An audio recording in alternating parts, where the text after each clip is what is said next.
أشهد أن لا إله إلا الله وحده لا شريك له وأشهد أن محمدًا عبده ورسوله أما بعد فأعوذ بالله من الشيطان الرجيم بسم الله الرحمن الرحيم الحمد لله رب العالمين الرحمن الرحيم مالك يوم الدين إياك نعبد وإياك نستعين اهدنا الصراط المستقيم صراط الذين أنعمت عليهم غير المغضوب عليهم ولا الضالين وأنفقوا مما رزقناكم من قبل أن يأتي أحدكم الموت فيقول ربي لولا أخرتني إلى أجل قريب فأصدق وأكن من الصالحين ولن يؤخر الله نفسا إذا جاء أجلها والله خبير بما تعملون মোহতরম সভাপতি সাহেব, মাননীয় ন্যাশনাল আমির সাহেব, আমার সামনে উপবিষ্ট শ্রোতাবৃন্দ, পর্দার আড়ালে যারা শুনছেন, সকলকে আমার আন্তরিক প্রীতি ভরা আসসালামু আলাইকুম ওয়া রাহমাতুল্লাহি ওয়া বারাকাতুহু। আমি এইমাত্র যে আয়াতটি তেলাওয়াত করেছি সূরা ফাতিহার পর, সূরা মুনাফিকুনের শেষ দুটি আয়াত। এই আয়াতে আল্লাহ তাআলা বলছেন, আমরা তোমাদের যা দিয়েছি তোমাদের কারো মৃত্যু আসার পূর্বেই তা থেকে খরচ করো, যেন তাকে বলতে না হয়, হে আমার প্রভু প্রতিপালক, হায় আমাকে যদি কিছুটা অবকাশ দিতে তবে আমি অবশ্যই দান খয়রাত করতাম এবং সৎকর্মশীল হতাম। আর কারো নির্ধারিত মেয়াদকাল এসে গেলে, অর্থাৎ মৃত্যুর ক্ষণ এসে গেলে আল্লাহ কখনো তাকে অবকাশ দেন না। আর তোমরা যা করো আল্লাহ সে সম্পর্কে সদা অবহিত। সুপ্রিয় শ্রোতাবৃন্দ, এই যে আল্লাহ তাআলা আমাদেরকে সতর্ক করলেন যে সময় থাকতে যেন আমরা এই কুরবানির প্রতি মনোনিবেশ করি, আল্লাহর পথে খরচ করার প্রতি মনোনিবেশ করি। আমার বিষয়বস্তু আপনারা শুনেছেন, ইসলামে আর্থিক কুরবানি ও ওসিয়ত ব্যবস্থাপনা। দৃশ্যত এখানে মনে হয় দুটি বিষয়, কিন্তু আমি যখন বিষয়বস্তুর মাঝে একটু প্রবেশ করার চেষ্টা করেছি তখন আমার কাছে মনে হয়েছে এখানে মূলত বিষয় তিনটি। প্রথমত কুরবানি, তারপরে হচ্ছে আর্থিক কুরবানি, এর সাথে ওসিয়ত ব্যবস্থাপনার কি সম্পর্ক, কি সামঞ্জস্য। আসল কথা হচ্ছে মানুষকে আল্লাহ তাআলা, শুধু মানুষ নয় বরং বলা যেতে পারে প্রাণীকুলকে আল্লাহ তাআলা এমন একটা বৈশিষ্ট্য দিয়ে সৃষ্টি করেছেন যে একটা পাখির ছানা ডিম ফুটে যখন বের হয় তখনও সে তার সমর্পণ স্থল, নিজেকে সে কোথায় সঁপে দিবে, কোথায় সে আশ্রয় নিবে, কার আশ্রয়ে সে যাবে, এই সমর্পণ স্থল সে অন্বেষণ করে। এবং আমরা এটা দেখেছি, মুরগির ডিম ফুটে বাচ্চা বেরোলেই মা মুরগির পাখনার নিচে সে আশ্রয় নেয়, ওখানে সে নিজেকে সমর্পণ করে। কারণ ওই সমর্পণের মধ্য দিয়ে সে একটা নিশ্চিত নিরাপত্তা, সুরক্ষা অন্বেষণ করে, যার ভিতর দিয়ে সে নিরাপদ হয়, যার ভিতর দিয়ে সে শান্তি পেতে চায়, সে স্বস্তি পেতে চায়। এই বৈশিষ্ট্যটি আল্লাহ তাআলা সৃষ্টিকুলে দিয়ে রেখেছেন। মানবের মাঝে এটি আল্লাহ তাআলা দিয়েছেন, কিন্তু মানবের ক্ষেত্রে তো আরেকটি ব্যতিক্রমী অবস্থা। মানব সন্তান ভূমিষ্ঠ হয়েই যতক্ষণ চিৎকার না দেয় ততক্ষণ মনে হয় না যে এই সন্তানটি জীবিত ভূমিষ্ঠ হয়েছে। সে চিৎকার দিয়ে জানান দেয় যে সে ভূমিষ্ঠ হলো। শুধু কি সে জানান দেয়? শুধু সে জানান দেয় না, তার মধ্যে একটা আকুতি প্রকাশ পায়, তার মধ্যে একটা সমর্পণের অবস্থা প্রকাশ পায়। সে তার একটি নিরাপদ আশ্রয়স্থল খুঁজে, আর তার সেই নিরাপদ আশ্রয়স্থলটি হলো মায়ের কোল। মা তার অপত্য স্নেহে যখন সন্তানকে বুকে জড়িয়ে নেয় তখন সে নিরাপদ বোধ করে। অর্থাৎ এই কথাটি আমি বলতে চাচ্ছি যে আল্লাহ তাআলা সৃষ্টিকুলকে, বিশেষ করে মানব সন্তানকে এই বৈশিষ্ট্য দিয়ে রেখেছেন যে মানুষ পৃথিবীতে ভূমিষ্ঠ হওয়ার সাথে সাথেই সে তার সমর্পণ স্থল অন্বেষণ করে, কোথায় সে নিজেকে সমর্পণ করবে। এবং ভূমিষ্ঠ হওয়ার সাথে সাথেই তার এই সমর্পণ স্থলের পরিধিটি বাড়তে থাকে। মায়ের কোল থেকে এটা চলে যায় একসময়ে তার পারিপার্শ্বিক আরও বৃহত্তর পরিমণ্ডলে, পিতার স্নেহ তার সাথে এসে যোগ হয়, তার সাথে যোগ হয় আরও নিকট আত্মীয় স্বজনের, তার সাথে তার এই আত্মসমর্পণের পরিধিটি বিস্তৃতি লাভ করে। একসময় সে সমাজের কাছে আত্মসমর্পণ করে, একসময় সে তার জাতির কাছে আত্মসমর্পণ করে। এবং এই সমর্পণের বৈশিষ্ট্য দিয়ে আল্লাহ তাআলা মানুষকে সৃষ্টি করেছেন। যতক্ষণ পর্যন্ত মানুষ তার সঠিক সমর্পণ স্থলে নিজেকে গিয়ে সমর্পণ না করে, ততক্ষণ সে স্বস্তি পায় না। এই জন্য এই সমর্পণ স্থলটি সৃষ্টিকুলের মধ্যে, অন্যগুলোর মধ্যে এগুলি হচ্ছে ইনস্টিংক্ট, সহজাত বৈশিষ্ট্য। সমর্পণ স্থল খুঁজে প্রাণীকুল সবই, এটি হচ্ছে সহজাত, সেখানে বুদ্ধি বিবেচনা কোনো কাজ করে না। কিন্তু মানুষের ক্ষেত্রে মানুষ যখন নৈতিকতা বোধ দিয়ে, মানুষ যখন নীতি দিয়ে, বুদ্ধি বিবেচনা দিয়ে তার সমর্পণ স্থলকে অন্বেষণ করে, এটিকে আল্লাহ তাআলা খুব পছন্দ করেন। এই অন্বেষণ করেছিলেন হজরত ইব্রাহিম আলাইহিস সালাম। তিনি অন্বেষণ করেছিলেন বলেই হজরত ইব্রাহিম আলাইহিস সালামকে আল্লাহ তাআলা বলেছিলেন, আল্লাহ তাআলার পক্ষ থেকে তখন ইব্রাহিম আলাইহিস সালামকে বলা হয়েছিল, ইজ কাল আল্লাহু রাব্বাহু আসলিম, তুমি তোমার প্রভু প্রতিপালকের কাছে আত্মসমর্পণ করো। আর ইব্রাহিম আলাইহিস সালাম বলেছিলেন, আসলামতু লিরাব্বিল আলামিন, আমি তো আত্মসমর্পণ করেই আছি। ইব্রাহিম আলাইহিস সালামের এই আত্মসমর্পণের যে শিক্ষা, এই শিক্ষা ইব্রাহিম আলাইহিস সালাম শুধু নিজের মধ্যে এটাকে ধরে রাখেন নাই, তিনি কি করেছিলেন? তিনি আত্মসমর্পণের তো এমন নজির সৃষ্টি করেছিলেন দুনিয়ার ইতিহাসে, যেখান থেকে আমরা আত্মসমর্পণ করার শিক্ষা লাভ করি। কুরবানির মৌলিক শিক্ষাটি সেখানে পাওয়া যায়। তিনি তার নিজের স্ত্রী, নিজের সন্তান, আপনাদের এটি শুধু জানা, সময়ের দিকে লক্ষ্য করে আমি শুধু ইঙ্গিত করে যাচ্ছি, তিনি শুধু এটাকে আত্মসমর্পণ আমি করেই আছি, এটা কেবলমাত্র তার মৌখিক কথা ছিল না, তিনি এটাকে আমলি নমুনা দিয়ে প্রতিষ্ঠিত করেছেন। তিনি তার স্ত্রীকে, প্রিয়তমা স্ত্রী হাজেরাকে, নিজের শিশু সন্তান ইসমাইলকে তিনি ছেড়ে এসেছেন বিরান এলাকায়। কেন? ওই আত্মসমর্পণের তাগিদে, আল্লাহ তাআলার আনুগত্যের তাগিদে তিনি সেখানে ছেড়ে এসেছেন বিরান এলাকায়। তারপরে কাবাকে পুনর্নির্মাণ করেছেন।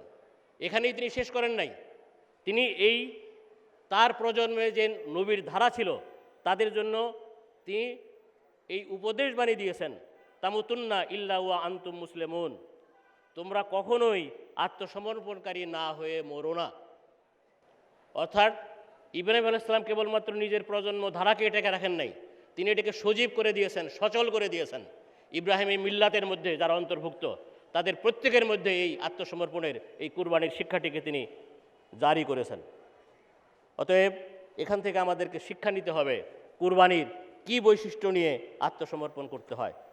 আর এই আত্মসমর্পণের বৈশিষ্ট্যটিকে চূড়ান্ত মার্গে নিয়ে গিয়েছেন আমাদের প্রিয় নবী সৈয়দনা মৌলানা, আমাদের নেতা ও মনিব হজরত মুহাম্মদুর রাসূলুল্লাহ সাল্লাল্লাহু আলাইহি সাল্লাম। তিনি জগতের সামনে শিখিয়েছেন, তিনি বুঝিয়েছেন, তিনি জানিয়েছেন নিজের জীবন দিয়ে, নিজের আমল দিয়ে, নিজের বৈশিষ্ট্য দিয়ে, নিজের চারিত্রিক পবিত্রতার উৎকৃষ্টতম আদর্শ দিয়ে, উসওয়াতুন হাসানা দিয়ে। কি শিখিয়েছেন তিনি?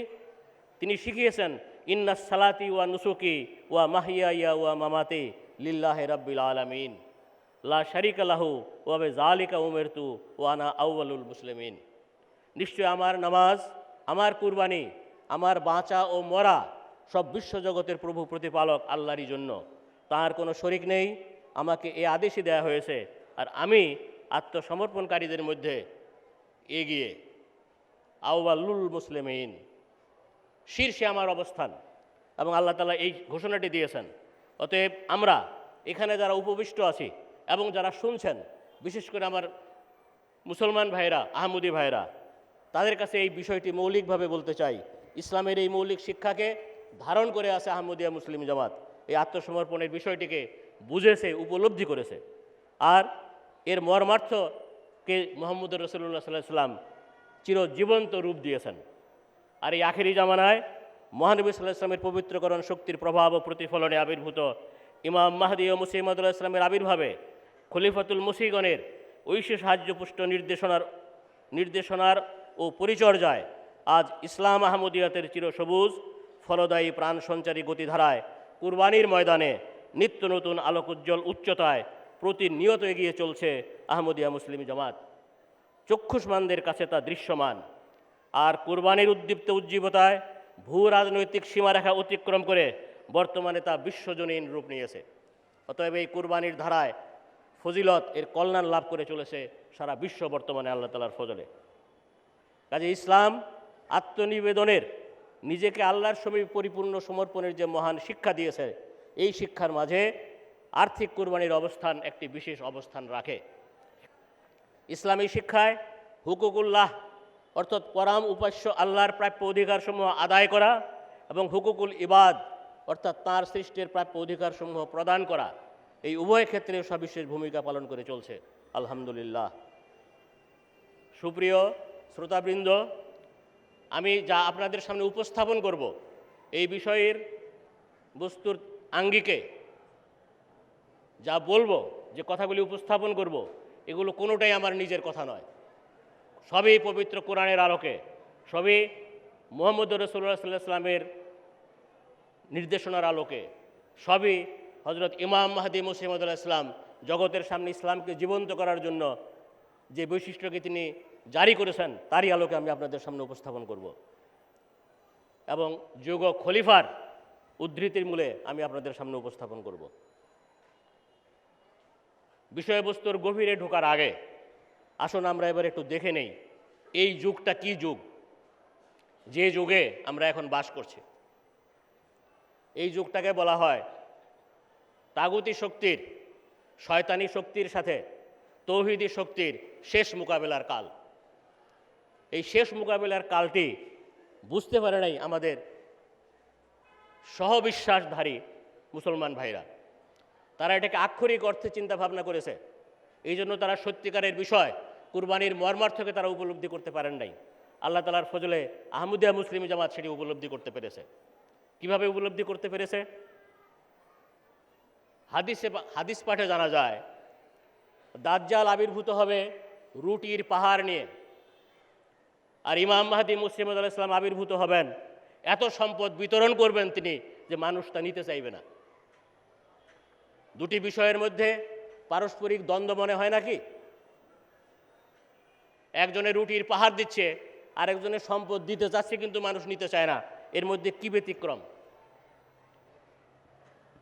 ব্যতিক্রমটি হচ্ছে এই, শেষ যুগ এমন একটি যুগ, আখিরি জামানার এমন একটি জামানা যে একদিকে এক পক্ষ তার ভোগ বিলাসের লাগামহীন দরজা ছেড়ে দিয়েছে। নিঃসন্দেহে বিশ্ব এগিয়েছে, জাগতিক দৃষ্টিকোণ থেকেও এগিয়েছে। বস্তু জগৎ এতটাই এগিয়েছে যে মানুষের সামনে ভোগ বিলাসের উপায় উপকরণ একেবারে হাতের নাগালে এনে দিয়েছে। আর এই ভোগ বিলাসের মত্ত হওয়ার জন্য মানুষ নীতিবোধ, নৈতিকতাকে বিসর্জন দিয়ে হেন উপায় নাই যে উপায় অবলম্বন না করে এই অর্থকে হস্তগত করার চেষ্টায় লিপ্ত হয়েছে। সেখানে কোনো নৈতিকতা নাই, সেখানে কোনো মূল্যবোধ নাই। আজকালকার বড় বড় রাষ্ট্রনায়কদের দিকে তাকালে এটি কি সুস্পষ্ট হয় না? প্রিয় বন্ধুগণ, আমি শুধু ইশারা দিচ্ছি আপনাদের সামনে, বর্তমান জগতে সবচাইতে অত্যন্ত শক্তিধর যে রাষ্ট্রটি, সেই রাষ্ট্রনায়কের জায়গা যিনি অধিষ্ঠিত হয়ে রয়েছেন, তার নৈতিক অবস্থান কি, তার চারিত্রিক বৈশিষ্ট্য কি, তার ব্যক্তিগত অবস্থান কি, কুরবানির ক্ষেত্রে তার আদৌ কোনো বৈশিষ্ট্য আছে কিনা, মানবতার ক্ষেত্রে তার কোনো বৈশিষ্ট্য আছে কিনা, তা সবার সামনে স্পষ্ট।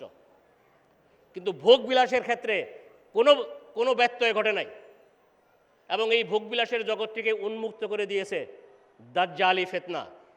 মানুষের চোখকে ওই দিকে এমনভাবে নিবদ্ধ করে দিয়েছে যে সেখানে কুটো চাল, অর্থনৈতিক চাল, বিভিন্ন গ্রুপ সিন্ডিকেট তৈরি করা ইত্যাদির মাধ্যমে মানুষকে বঞ্চিত করে সম্পদকে কুক্ষিগত করা। অপরদিকে ইমাম মাহদী আলাইহিস সালাম এক সম্পদ দিতে চান, সেই সম্পদ মানুষ নিতে চায় না। এই জন্য ইমাম মাহদী আলাইহিস সালাম প্রবল আকুতি নিয়ে বলেছেন, ও খাজায়েন जो हजारों साल से मुदफून थे अब मैं देता हूँ अगर कोई मिले उम्मीदवार।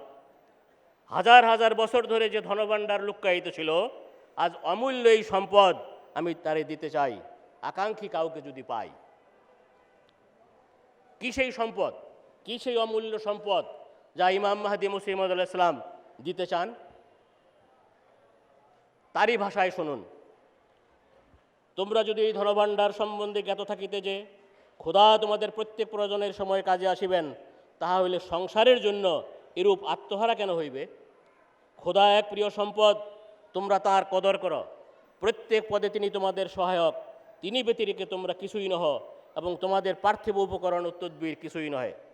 আমাদের খোদাই আমাদের বেহেশত, আমাদের খোদাতেই আমাদের পরম আনন্দ। কেননা আমি তাহাকে দর্শন করিয়াছি এবং সকল প্রকার সৌন্দর্য এবং তাহার মধ্যে দেখিতে পাইয়াছি। প্রাণের বিনিময়েও এই সম্পদ লাভ করিবার যোগ্য।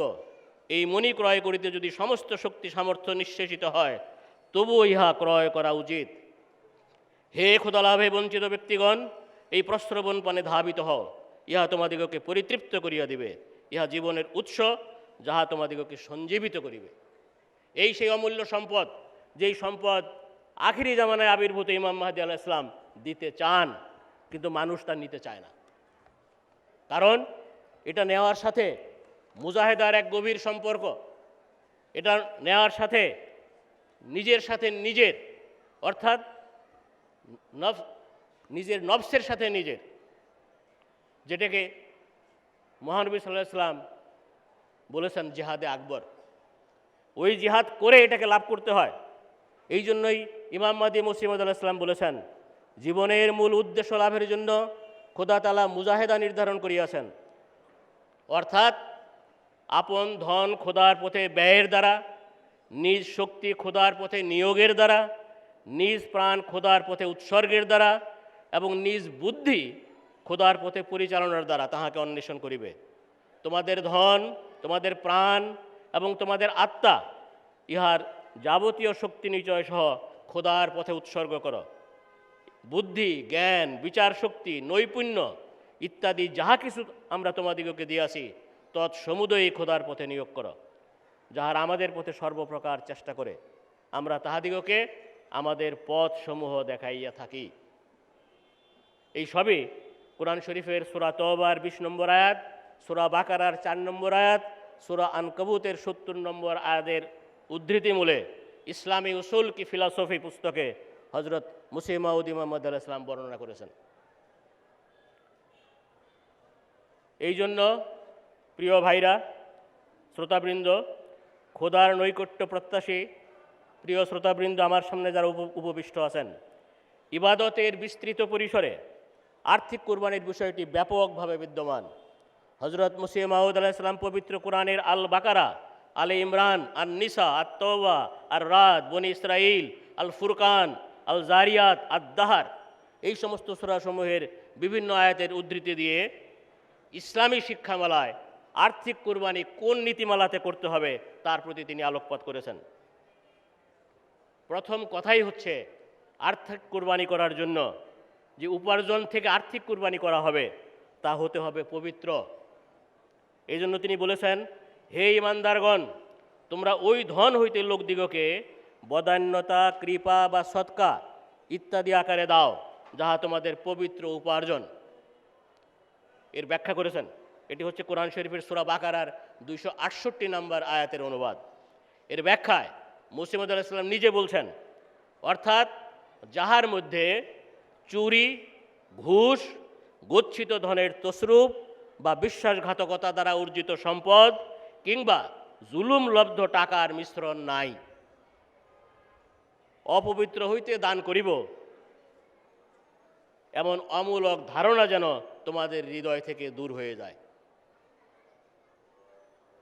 অতএব ইমাম মাহদী আলাইহিস সালাম শুধু এখানে আর্থিক কুরবানির কথা বলেন নাই, এই কুরবানির ভিতর দিয়ে তিনি আমাদের তাজকিয়ে নফসের কাজটিও করেছেন।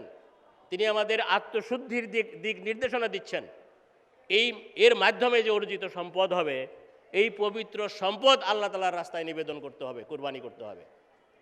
অতএব আর্থিক কুরবানির ক্ষেত্রে যে অর্থ কুরবানি করা হবে, সেটা যেন উপার্জনের দিক থেকে পবিত্রতা তার মধ্যে থাকে।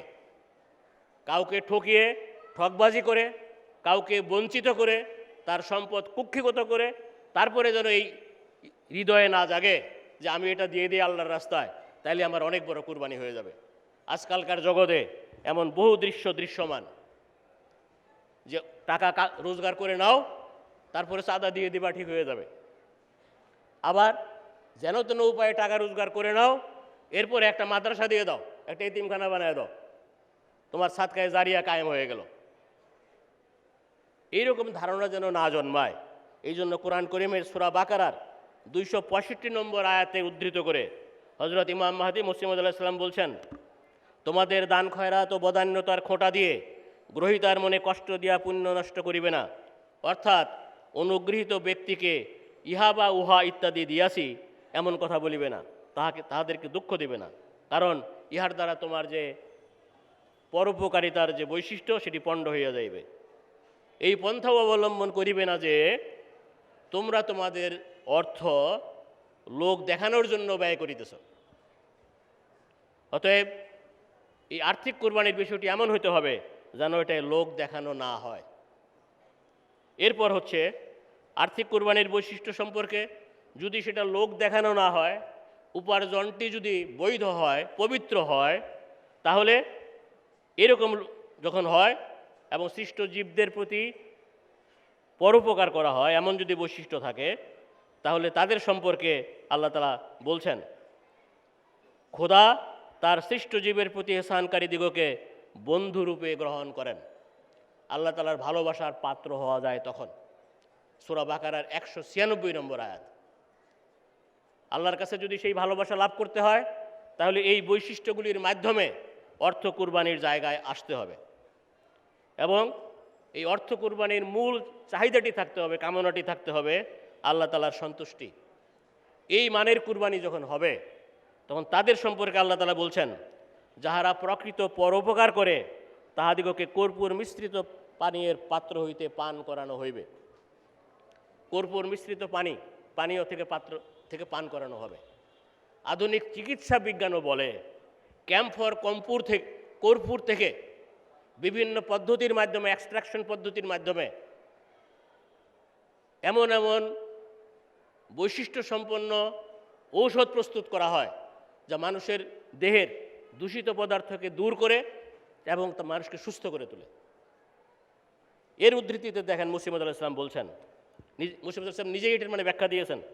অর্থাৎ এই যে কর্পূর মিশ্রিত পানীয় পান করানো হবে, এটার তফসির বা ব্যাখ্যা মুসলিম আলাইহিস সালাম দিচ্ছেন। অর্থাৎ পার্থিব জ্বালা, হাহুতাশ এবং অপবিত্র অভিলাষ তাহাদের হৃদয় হইতে দূরীভূত করা হইবে। এটা হচ্ছে বৈশিষ্ট্য। যদি এই তাজকিয়ায়ে নফসের কাজটি হয়, তাহলে মনের যে কুপ্রবৃত্তির যে মন্দ কামনা, সেই কামনাটি দূর হয়ে যাবে এবং সেখানে হাহুতাশ থাকবে না, ভিতরে কোনো যন্ত্রণা জ্বালা থাকবে না। তিনি বলেছেন তাদের মধ্যে আরও কিছু বৈশিষ্ট্য থাকবে। এরকম সাধুকর্মীরা কি করবে? তারা নিজেরা যে খাদ্য ভালোবাসে তাই মিসকিন, এতিম, কয়েদিগণকে খাওয়ায়।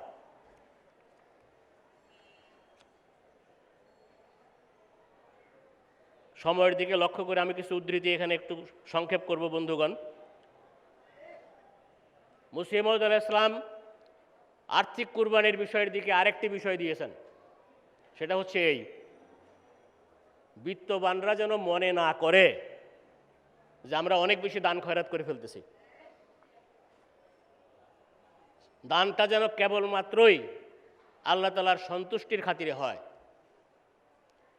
আর দান গ্রহীতা যারা দরিদ্র থাকেন, তারা যেন মনে না করেন, হীনমন্যতায় না ভোগেন।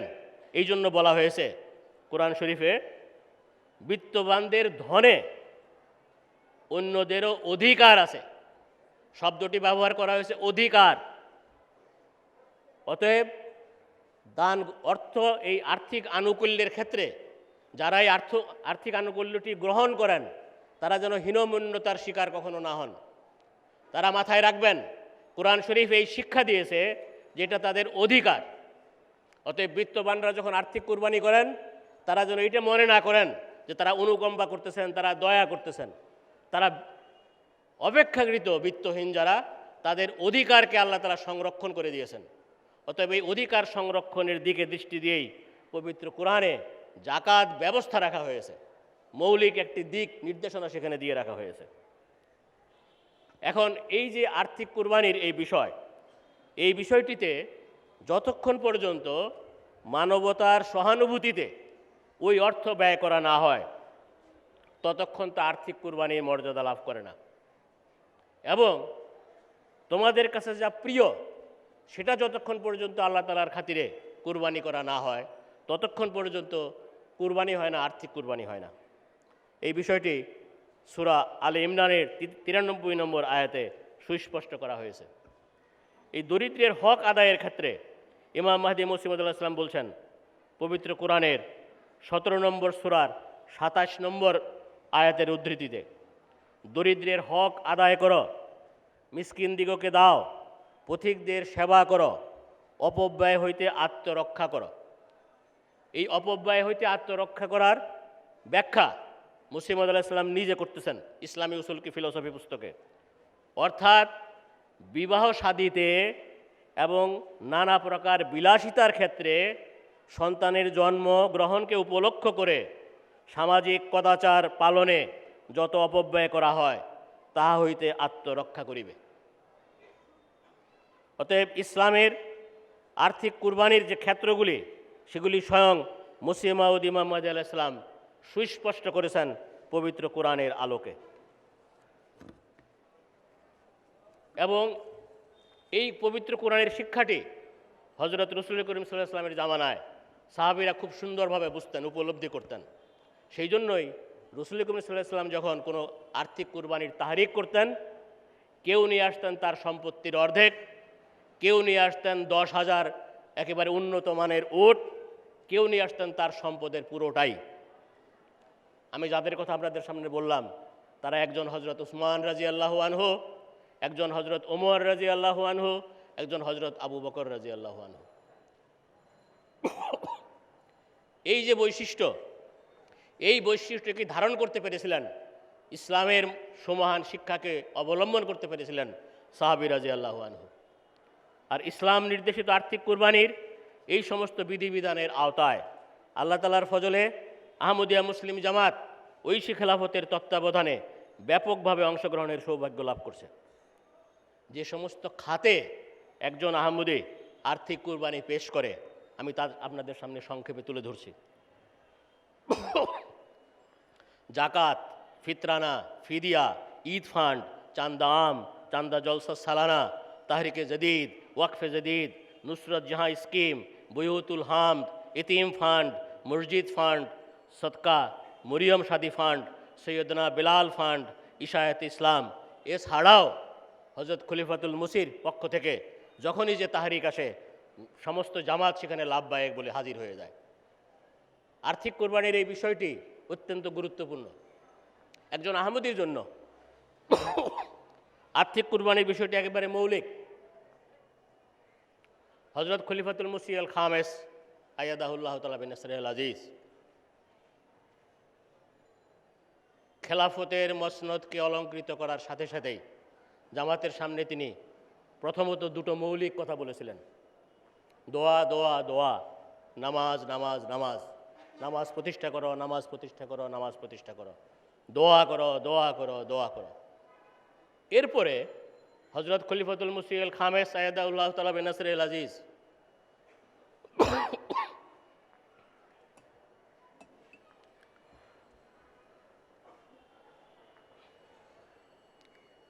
আর্থিক কুরবানির বিষয়টির প্রতি জামাতের দৃষ্টি আকর্ষণ করেছেন। আমার মনে হয় একটি ঐশী তকদির, গোটা জগৎকে যখন আর্থিক ব্যবস্থাপনাকে হাতিয়ার হিসেবে ব্যবহার করে আল্লাহ বিমুখ করার চেষ্টা করা হচ্ছে, আল্লাহ তাআলা তখন জাগতিক ক্ষেত্রেও অর্থনীতির ক্ষেত্রেও একজন বিশেষজ্ঞ ব্যক্তিত্ব হযরত খলিফাতুল মসিহ আল খামেস আয়াদাহুল্লাহ তাআলা বিনাসরিল আজিজ। অতএব এই অর্থনৈতিক ক্ষেত্রের গভীরে তিনি প্রবেশ করার ক্ষমতা রাখেন ইনশাআল্লাহ, জাগতিক দৃষ্টিকোণ থেকেও। আর ঐশী সাহায্য সমর্থনের কথা যদি আমরা ধরে নেই তাহলে তো সেই ক্ষেত্রে তিনি অত্যন্ত গভীর এবং ব্যাপক এবং দূরদৃষ্টি সম্পন্ন দৃষ্টি রাখেন। তিনি একটি আন্তর্জাতিক সার্কুলার দেন প্রত্যেক দেশের ন্যাশনাল আমির সাহেবকে। মোহতরম ন্যাশনাল আমির সাহেবের অনুমতিক্রমে আমি এবার তা থেকে আপনাদের সামনে উদ্ধৃত করছি। লাজিমি আবশ্যিক চাঁদার ক্ষেত্রে বকেয়াদার ব্যক্তিদের বিষয়ে প্রণীত নীতিমালায় অনধিক 6 মাসের যে সুযোগটি প্রদান করা আছে এই বিষয়টি সাধারণভাবে নীতিমালা ব্যক্ত করার সুবাদে এভাবে বর্ণিত হয়েছে। নইলে এই সুযোগ কেবলমাত্র কৃষিজীবী ও ব্যবসায়ী ব্যক্তিবর্গের সুবিধার্থে প্রদান করা হয়েছে, যাদের আয় উপার্জনের হিসেব নিকেশ মোটামুটি 6 মাস পর পর হয়ে থাকে। আমি বিষয়টিকে একটু সংক্ষেপ আপনাদের সামনে সহজ করে বলি। আহমদিয়া মুসলিম জামাতের সদস্যরা যদি 6 মাসের বেশি চাঁদা বাকি থাকে, বিশেষ করে লাজিমি চাঁদা বলতে বোঝায় চাঁদা আম জলসা সারানার চাঁদা, সেই সাথে বোঝায় অঙ্গ সংগঠনের ক্ষেত্রে খুদ্দাম হলে খুদ্দামের মজলিস চাঁদা, আনসার হলে আনসারের মজলিস চাঁদা, লাজনার সদস্য হলে লাজনারের মজলিস চাঁদা, সদস্য চাঁদা। এই সমস্ত চাঁদাগুলিকে এবং সেই সঙ্গে অঙ্গ সংগঠনের ক্ষেত্রে ইস্তেমার চাঁদা, বার্ষিক ইস্তেমার চাঁদা, এই চাঁদাগুলোকে বলা হয় আবশ্যিক চাঁদা। এই আবশ্যিক চাঁদার ক্ষেত্রে যদি কারো 6 মাসের বেশি চাঁদা দেয়া বাকি থাকে তাহলে তিনি বকেয়াদার হয়ে যান। বকেয়াদার কথাটার অর্থ হচ্ছে এই, মৌলিকভাবে আহমদী হওয়া সত্ত্বেও তিনি জামাতের একটি বিশেষ ক্ষেত্রে তিনি তার অবদান রাখার ক্ষেত্রে যোগ্যতা হারান। সেই বিশেষ ক্ষেত্রটি হচ্ছে জামাতিভাবে যখন নির্বাচন হয়, তখন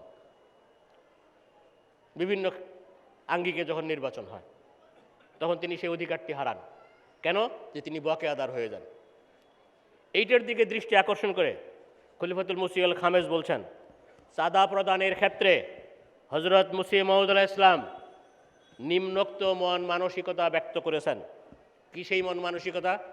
বন্ধুগণ, আমি আশা করব মনোযোগের সাথে শুনবেন।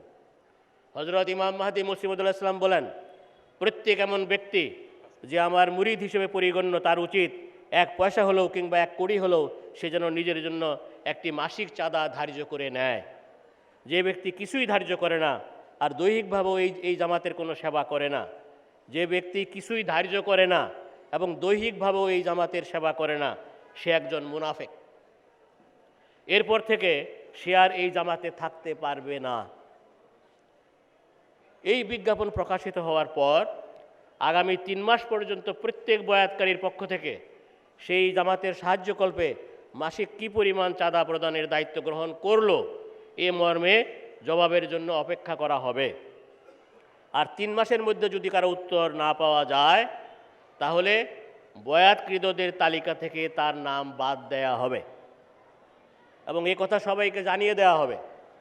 অতএব কেউ যদি মাসিক চাঁদা প্রদানের অঙ্গীকার করার পর 3 মাস পর্যন্ত চাঁদা প্রেরণের শৈথিল্য প্রকাশ করে সেক্ষেত্রে তার নাম বাদ দেওয়া হবে।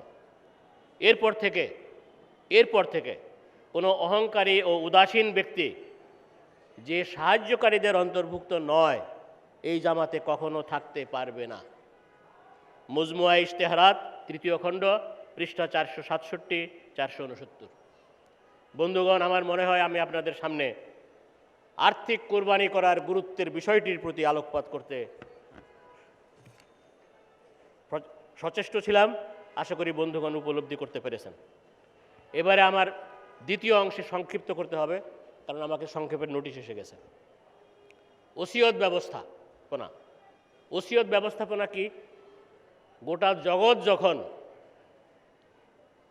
তার আগে একটু বলে নিই, হজরত ইমাম মাহদী মসিহ মাউদ আলাইহিস সালাম 1905 সনে আল্লাহ তাআলার পক্ষ থেকে অবগত হন স্বল্পকাল হাতে আছে, আয়ুষ্কাল শেষের দিকে, অতএব তোমার সময় ঘনিয়ে আসছে।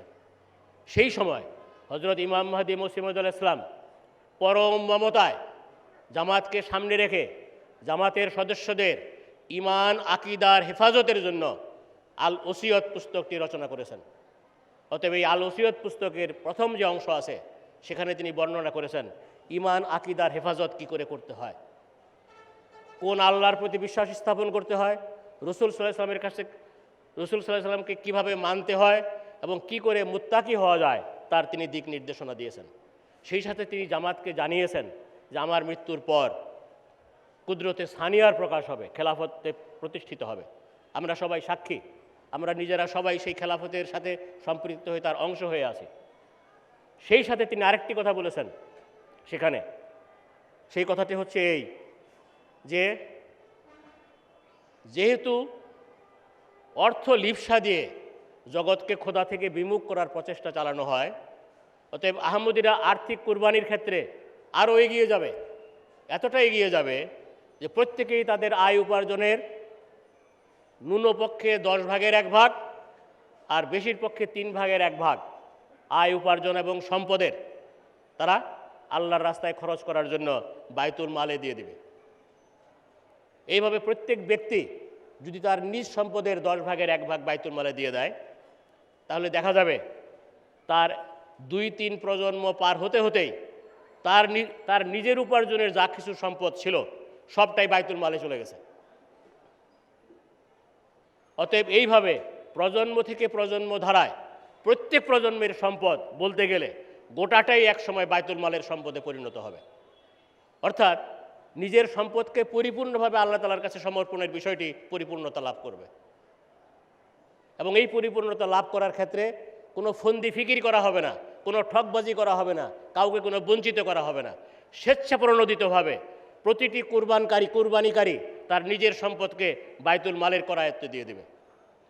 এবং এই বাইতুল মালের ব্যবস্থাপনাটি কোনো নির্দিষ্ট ভূ রাজনৈতিক সীমারেখায় সীমাবদ্ধ থাকবে না, এটা একটি আন্তর্জাতিক পর্যায়ে ব্যবহৃত হবে। এবং সেটা কিভাবে ব্যবহৃত হবে আজকে আমরা এটা নিজেরা দেখছি। বিশ্বের প্রায় 210টি দেশে আহমদিয়া মুসলিম জামাতের বাইতুল মালের খেলাফত মানবের কল্যাণে ব্যাপকভাবে কাজ করছে, হুকুকুল ইবাদের ক্ষেত্রে ব্যাপকভাবে কাজ করছে, হুকুকুল্লাহ প্রতিপালনের ক্ষেত্রে ব্যাপকভাবে কাজ করছে। অতএব এই ওসিয়ত ব্যবস্থাপনার সাথে আমাদেরকে গভীরভাবে সম্পর্কযুক্ত থাকতে হবে। আমি একটি উদ্ধৃতি দিয়ে আমার এই বক্তব্য শেষ করব। ওসিয়ত ব্যবস্থাপনার প্রতি সম্পৃক্ত থাকার জন্য হযরত খলিফাতুল মসিহ আল খামেস আইয়াদাহুল্লাহ তাআলা বিন নাসরিল আজিজ যে কথাটি বলেছেন সেটা আমি তুলে ধরে আমার বক্তব্য শেষ করব। হযরত খলিফাতুল মসিহ আল খামেস বলেছেন, পৃথিবীতে আজকে এমন কোনো জামাত নেই, এমন কোনো দল নেই যার সদস্য এবং ব্যক্তিরা পৃথিবীর সকল শহর ও সকল দেশে এক লক্ষ্যে এক নেতৃত্বের অধীনে নিজেদের ধন সম্পদ খোদার পথে ব্যয় করছে। আর সেই লক্ষ্য একান্তভাবেই ধর্ম প্রচারের সাথে সম্পর্কিত এবং সৃষ্টির সেবার সাথে সম্পর্কিত। হ্যাঁ, আজকে ধরাপৃষ্ঠে একমাত্র জামাত আহমদিয়া মুসলিম জামাত সেই কাজ করে চলছে।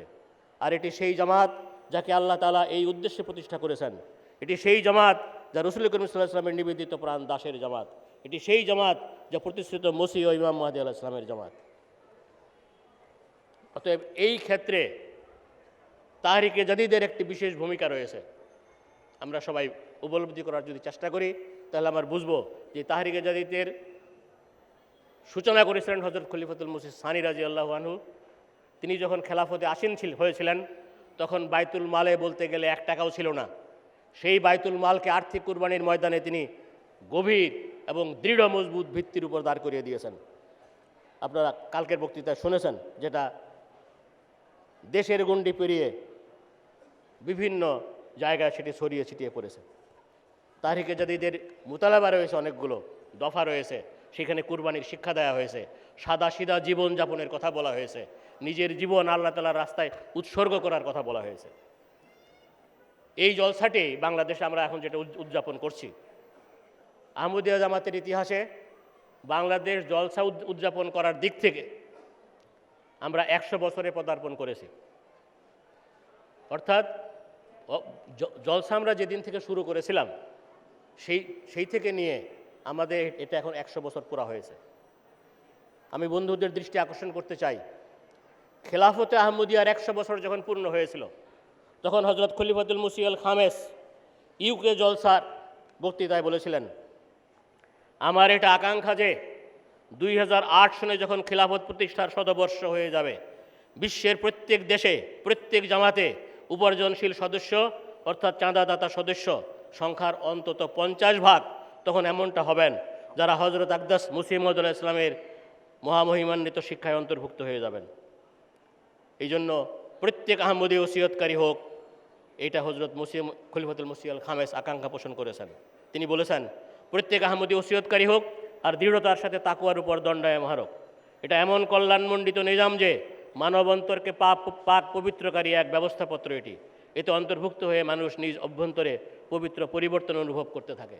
আল্লাহ তাআলা করুন আমরা আর্থিক কোরবানি করার মধ্য দিয়ে ওসিয়ত ব্যবস্থায় অন্তর্ভুক্ত হয়ে নিজেরা যেন সেই পবিত্রকরণের পরিবর্তনের সাথে নিজেদেরকে সম্পৃক্ত করে নিই। আল্লাহ তাআলা আমাকে এবং আপনাদের সকলকে সেই তৌফিক দান করুন। ওয়াখিরুদ্দাওয়ানা আনিল হামদুলিল্লাহি রাব্বিল আলামিন। আসসালামু আলাইকুম ওয়া রাহমাতুল্লাহি ওয়া বারাকাতুহু।